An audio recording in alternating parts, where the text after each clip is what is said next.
కృషి చేస్తానని ఎమ్మెల్యే గడ్డం వినోద హామీ ఇచ్చారు. మంచిర్యాల జిల్లా బెల్లంపల్లిలో ఇవాళ ఎమ్మెల్యే క్యాంపు కార్యాలయాన్ని ఆయన ప్రారంభించారు.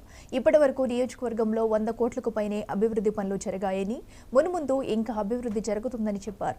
బెల్లంపల్లి పట్టణంలో త్రాగునీటి ఎద్దడికి మంచిర్యాల ఎల్లంపల్లి ప్రాజెక్టు నుండి బెల్లంపల్లికి 430 కోట్లతో మంచినీటి గోదావరి పథకం తీసుకురావడం జరుగుతుందని స్పష్టం చేశారు. బెల్లంపల్లిలో బస్సు డిపో ఏర్పాటుకు రవాణా మంత్రి పొన్నం ప్రభాకర్తో మాట్లాడానని, ఇంజనీరింగ్ కళాశాలకు వచ్చే విధంగా కృషి చేస్తానన్నారు. అదేవిధంగా బెల్లంపల్లిలో పుణ్యక్షేత్రమైనటువంటి బుగ్గ రాజరాజేశ్వర స్వామి దేవాలయానికి రహదారి 6 నెలల్లో రోడ్డు వేయిస్తానన్నారు. నియోజకవర్గ ప్రజలకు ఎల్లవేళలా అందుబాటులో ఉండి సమస్యలు పరిష్కరిస్తానని ఆయన చెప్పారు.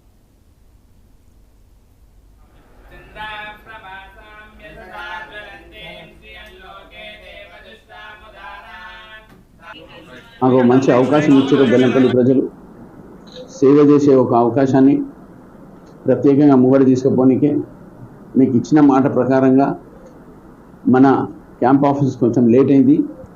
అంటే క్యాంప్ ఆఫీస్ ఫస్ట్ స్టార్టింగ్గా తీసుకున్న తర్వాత చాలా రిపేర్ చేయాల్సి వచ్చింది.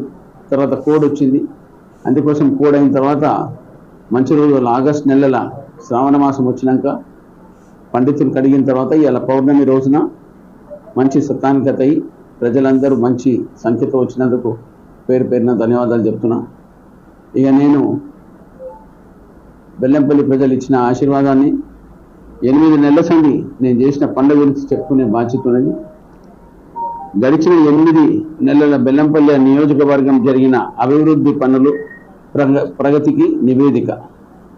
కళ్యాణ లక్ష్మి షాదీ ముబారక్ పథకం క్రింద 925 మందికి లబ్ధిదారులకు 9,26,00,000 రూపాయల చెక్కులు రూపంగా అందజేయడం జరిగింది.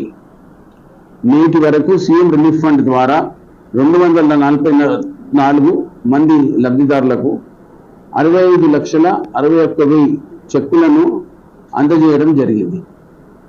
NREGS పథకం క్రింద 8 కోట్ల రూపాయలతో 194 అభివృద్ధి పనులు మంజూరై పూర్తి కావడం జరిగింది. కాకినాడ